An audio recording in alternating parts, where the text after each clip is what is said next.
Clip number 1470۔ اس clip میں آپ قرآن پاک کی سورہ محمد کی آیت نمبر 13 سے 15 تک کی تلاوت، ترجمہ اور تفسیر قرآن صراط الجنان سماعت فرمائیں گے۔ بسم اللہ الرحمن الرحیم۔ ترجمہ، اللہ کے نام سے شروع جو نہایت مہربان رحمت والا ہے۔ وَكَأَيِّن مِّن قَرْيَةٍ هِيَ أَشَدُّ قُوَّةً مِّن قَرْيَتِكَ الَّتِي أَخْرَجَتْكَ أَهْلَكْنَاهُمْ فَلَا نَاصِرَ لَهُمْ۔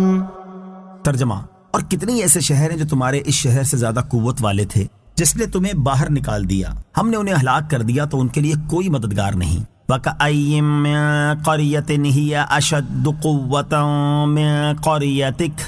اور کتنے ایسے شہر ہیں جو تمہارے اس شہر سے زیادہ قوت والے تھے۔ شان نزول، جب حضور اقدس صلی اللہ تعالی علیہ وآلہ وسلم نے مکہ مکرمہ سے ہجرت کی اور غار ثور کی طرف تشریف لے چلے تو مکہ مکرمہ کی طرف متوجہ ہو کر فرمایا، اللہ تعالیٰ کے شہروں میں تو اللہ تعالیٰ کو بہت پیارا ہے، اور اللہ تعالیٰ کے شہروں میں تو مجھے بہت پیارا ہے۔ اگر مشرکین مجھے نہ نکالتے تو میں تجھ سے نہ نکلتا۔ اس پر اللہ تعالیٰ نے یہ آیت نازل فرمائی اور تسلی دیتے ہوئے ارشاد فرمایا، اے پیارے حبیب صلی اللہ تعالی علیہ وآلہ وسلم، آپ اس شہر سے نکلنے پر غم نہ فرمائیں، بے شک اللہ تعالیٰ آپ کی عزت میں ہی اضافہ فرمائے گا اور ان کافروں کو ذلیل کرے گا۔ اور اپنی تسلی کے لیے اس بات پر غور فرمائیں کہ سابقہ زمانے میں بھی کئی شہروں کے باسی ان کفار مکہ سے زیادہ قوت والے تھے جو آپ کے مکہ مکرمہ سے نکلنے کا سبب بنے ہیں۔ ہم نے ان سابقہ قوت والے لوگوں کو ہلاک کر دیا تو ان کے لیے کوئی مددگار نہیں تھا جو انہیں عذاب اور ہلاکت سے بچا سکتا، تو اسی طرح ہم آپ کے شہر والے کافروں کے ساتھ کریں گے، اس لیے آپ اسی طرح صبر فرمائیں جیسے سابقہ شہروں کے رسولوں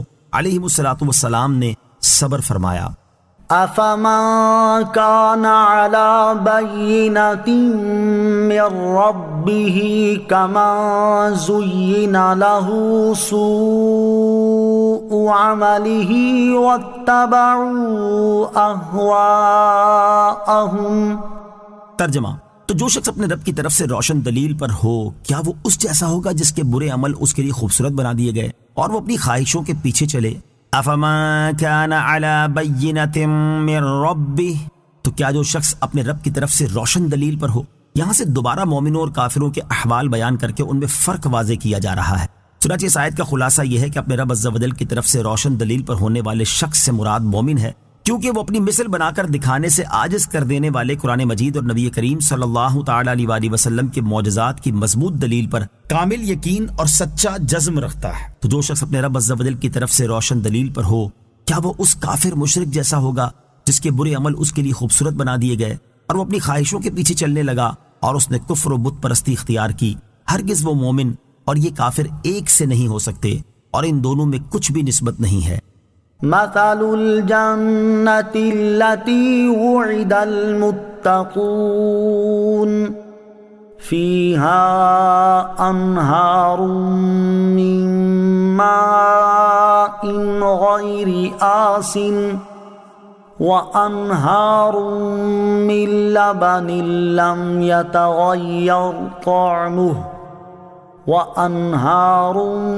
من خمر لذة للشاربين وأنهار من عسل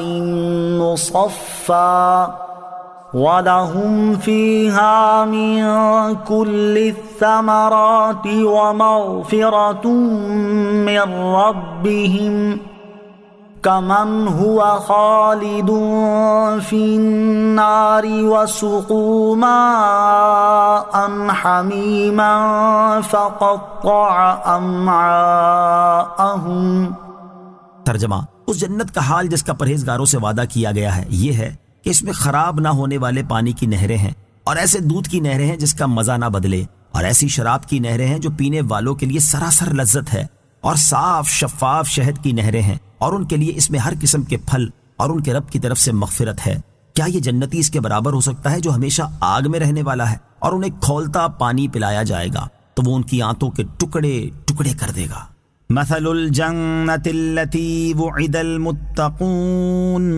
اس جنت کا حال جس کا پرہیزگاروں سے وعدہ کیا گیا ہے۔ اس آیت کا خلاصہ یہ ہے کہ جس جنت کا پرہیزگاروں سے وعدہ کیا گیا ہے اس کا ایک وصف یہ ہے، اس میں ایسے پانی کی نہریں ہیں جو انتہائی لطیف نہ سڑتا ہے، نہ اس کی بو بدلتی ہے، اور نہ ہی اس کے ذائقے میں فرق آتا ہے۔ دوسرا وصف یہ ہے کہ اس میں ایسے دودھ کی نہریں ہیں جس کا مزہ نہیں بدلتا، جبکہ دنیا کے دودھ کا حال اس کے برخلاف ہے کہ وہ خراب ہو جاتا ہے۔ تیسرا وصف یہ ہے کہ اس جنت میں ایسی شراب کی نہریں ہیں جو پینے والوں کے لیے خالص لذت ہی لذت ہے۔ وہ دنیا کی شرابوں کی طرح خراب ذائقے والی نہیں ہے، اور نہ ہی اس میں میل کچیل ہے، نہ خراب چیزوں کی آمیزش ہے، نہ وہ سڑ کر بنی ہے، نہ اس کے پینے سے عقل زائل ہوتی، نہ سر چکراتا ہے، نہ خمار آتا ہے، اور نہ ہی درد سر پیدا ہوتا ہے۔ یہ سب آفتیں دنیا ہی کی شراب میں ہیں، جبکہ جنت کی شراب ان سب عیوب سے پاک، انتہائی لذیذ، فرحت بخش اور خوشگوار ہے۔ چوتھا وصف یہ ہے کہ اس میں صاف شفاف شہد کی نہریں ہیں، یعنی وہ شہد صاف ہی پیدا کیا گیا، دنیا کے شہد کی طرح نہیں جو مکھی کے پیٹ سے نکلتا ہے اور اس میں موم وغیرہ کی آمیزش ہوتی ہے۔ پانچواں وصف یہ ہے کہ اس جنت میں پرہیزگاروں کے لیے ہر قسم کے پھل اور ان کے رب عز و جل کی طرف سے مغفرت ہے کہ وہ رب ان پر احسان فرماتا ہے اور ان سے راضی ہے، اور ان پر سے تمام تکلیفی احکام اٹھا لیے گئے ہیں۔ وہ جنتی جو چاہیں کھائیں، جتنا چاہے کھائیں، وہاں کوئی حساب نہیں ہوگا۔ تو کیا ایسے سکھ چین والا شخص اس کافر کے برابر ہو سکتا ہے جو ہمیشہ آگ میں رہنے والا ہے، اور انہیں کھولتا پانی پلایا جائے گا جو پیٹ میں جاتے ہی ان کی آنتوں کے ٹکڑے ٹکڑے کر دے گا؟ ہرگز یہ دونوں برابر نہیں ہیں، بلکہ ان میں انتہائی